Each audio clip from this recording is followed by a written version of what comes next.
Hello friends, कैसे हैं आप सब। आशा करती हूँ सभी अच्छे और स्वस्थ होंगे।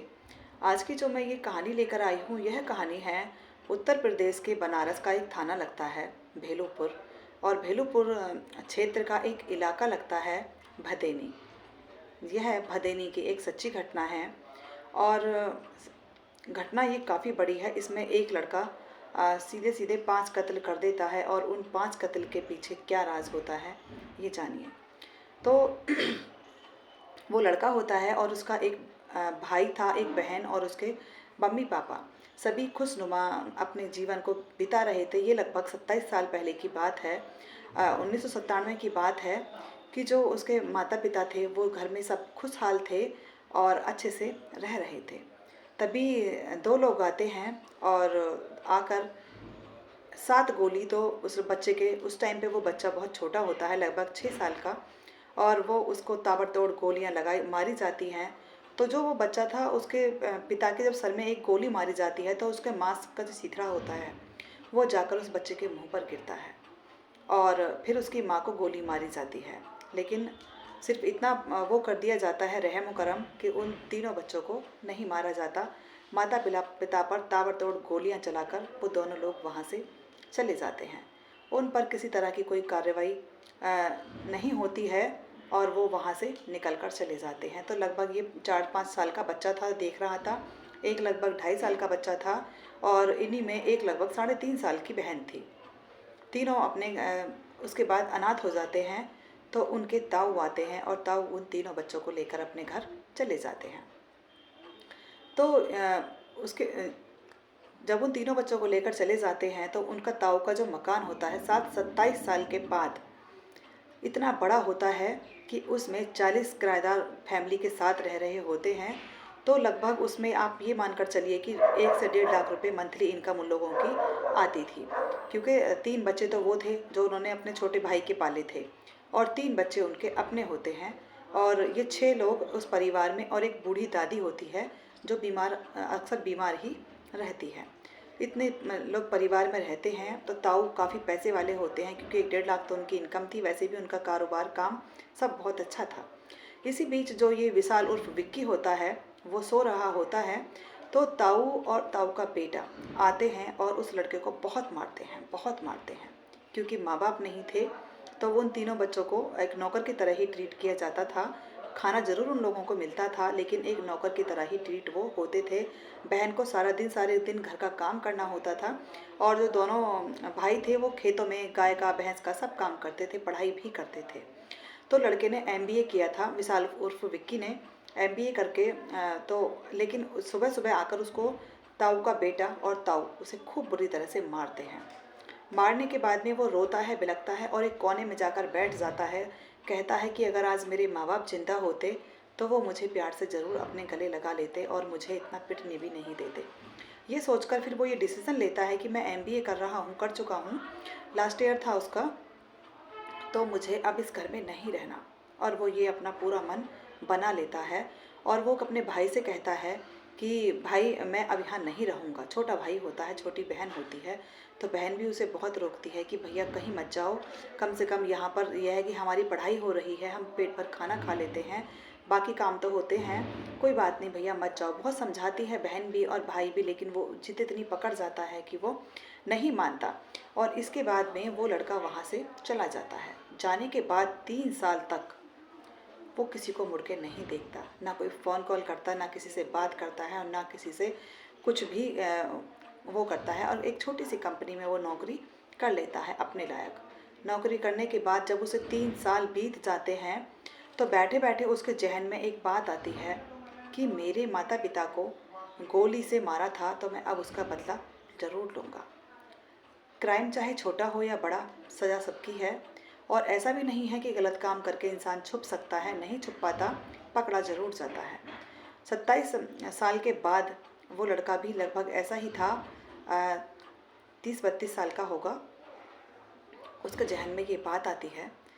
3 साल के बाद वो अपने घर लौटता है, ताऊ के घर। आने के बाद वो देखता है कि उसकी बहन की भी शादी हो चुकी होती है, और जो उसका भाई जिसका नाम प्रशांत होता है उसको भी वो आकर देखता है, तो वो भी कहता है कि कैसी ज़िंदगी चल रही है, कि ठीक है, कि लेकिन 3 साल में ना तूने कोई फ़ोन किया ना कोई कॉल की और तुम इस तरह से ही काम करते रहे। तो वो कहता है कि हाँ, मैं कोई कॉल नहीं कर पाया, कारण था उसके पीछे। तो वो जो आता है उस घर में 3 दिन रुकता है और इन 3 दिनों में वो ये देखता है कि कौन कहाँ कब किस टाइम क्या काम करता है, कब कौन पानी भरने जाता है, कब कौन खेतों पे जाता है, कब कौन सुबह उठ के गाय भैंसों को चारा डालने जाता है, कौन क्या करता है, वो सब ये देख रहा था। कमाई की कोई उनकी कमी नहीं थी। तो उसके बाद में फिर वो कहता है कि मैं जा रहा हूँ। उसके पास कोई फ़ोन नहीं था, कोई एटीएम नहीं था, उसके पास कोई कुछ नहीं था। तो फिर भी वो पैसे का इंतज़ाम करता है जो 3 साल में कमाया है और 1 लाख रुपए में 2 पिस्टल खरीद कर लाता है और कम से कम 40 कारतूस वो अपने साथ लेकर आता है। आने के बाद में जो उसके ताऊ थे उनका नया मकान बन रहा था। दिवाली की ये रात थी। दिवाली की रात पूरी रात पटाखे फोड़े जाते हैं। दिवाली का दिन था, क्योंकि दिवाली से एक दिन पहले भी काफ़ी लोग पटाखे फोड़ते हैं, बाद में भी फोड़ते हैं, 4-5 दिन तक काफ़ी पटाखे फोड़े जाते हैं। तो वो लड़का क्या काम करता है, सबसे पहले जहाँ नया मकान बन रहा था ताऊ के पैरों की तरफ जाकर बैठ जाता है और उसके बाद में बहुत देर तक वो ये सोचता है कि ताऊ ने हमारे साथ जो किया वो अच्छा नहीं किया।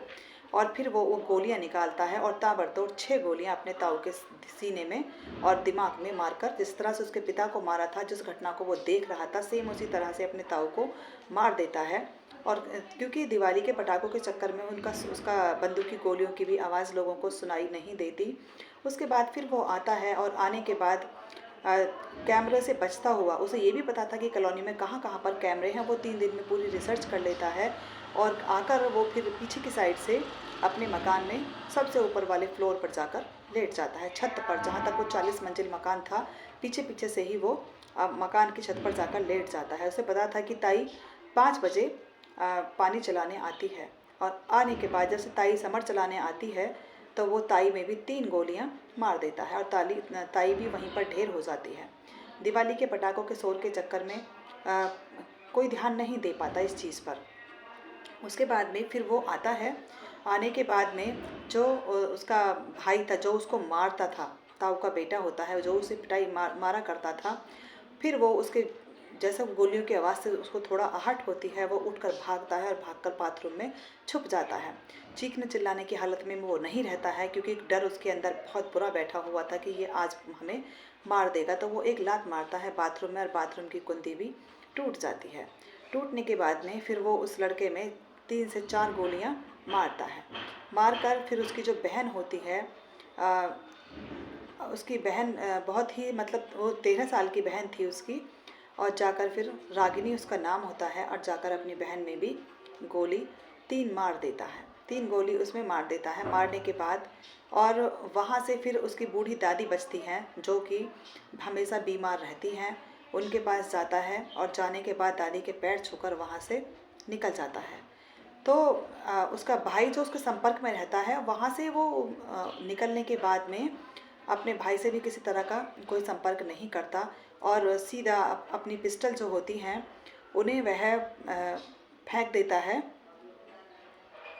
एक हुगली नामक नदी में। कोलकाता रेलवे स्टेशन पर जाकर हुगली नदी में वो उन पिस्टल्स को फेंक देता है। फिर मुंबई के लिए निकल जाता है। उसके पास ना एटीएम होता है, ना ही उसके पास मोबाइल यूज़ कर रहा होता है। 2025 में वह, अब ये 2025 की बात है, और इसके बाद में वो चला जाता है। तो पुलिस वाले सारे में ढूंढ करते हैं, तलाश करते हैं, कोई मोबाइल नंबर हो, कुछ हो तो कहीं कुछ जानकारी दी जाए, पता चले। लेकिन वो लड़का नहीं पकड़ में आता, क्योंकि वो मुंबई के लिए निकल जाता है। तो एक फेक आईडी बनाकर वो अपने भाई से बात करता है।